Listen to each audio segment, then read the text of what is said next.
As you look at a spider's web, it's never perfect.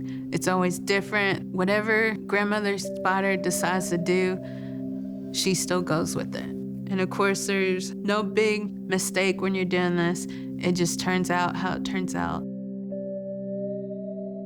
My name is Courtney Parchcorn. I'm a cultural demonstrator at the Chickasaw Cultural Center. My main focus is beadwork. There's all different types of techniques that comes with beadwork. There's loom beading, there's peyote stitch, there's applique. There's more repetitive work, like the beaded collars like I have on. Mine's more of a basic. It has a teardrop at the bottom of it. You can kind of see how small and how detailed they are. They can actually get smaller. You're gonna pick up however many you need for your pattern.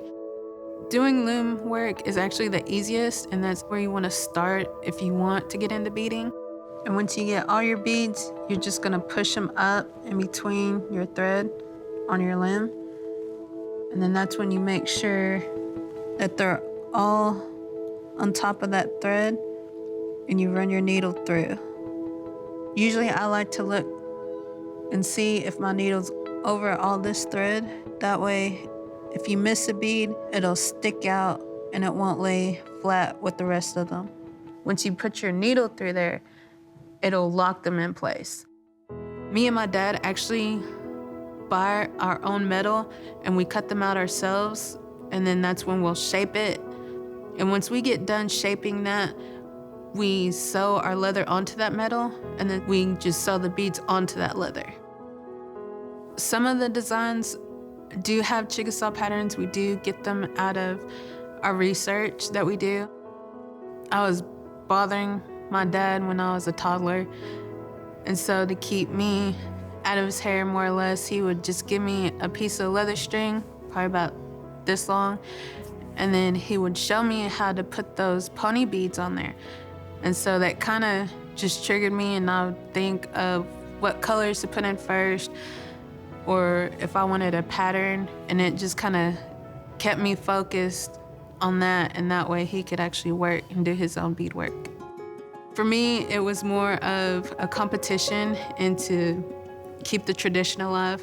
I want to focus on the tradition and then tell my story. On the cane that represents, of course, my family and also my grandfather.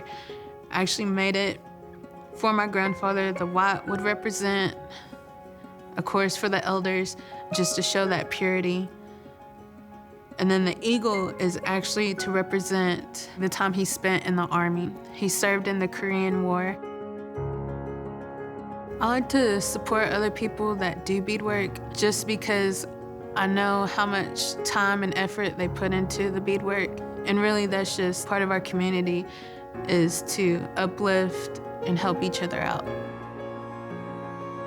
Most people don't have the patience to do this type of work. And as long as they're willing to learn, hopefully they can learn to have the patience to continue.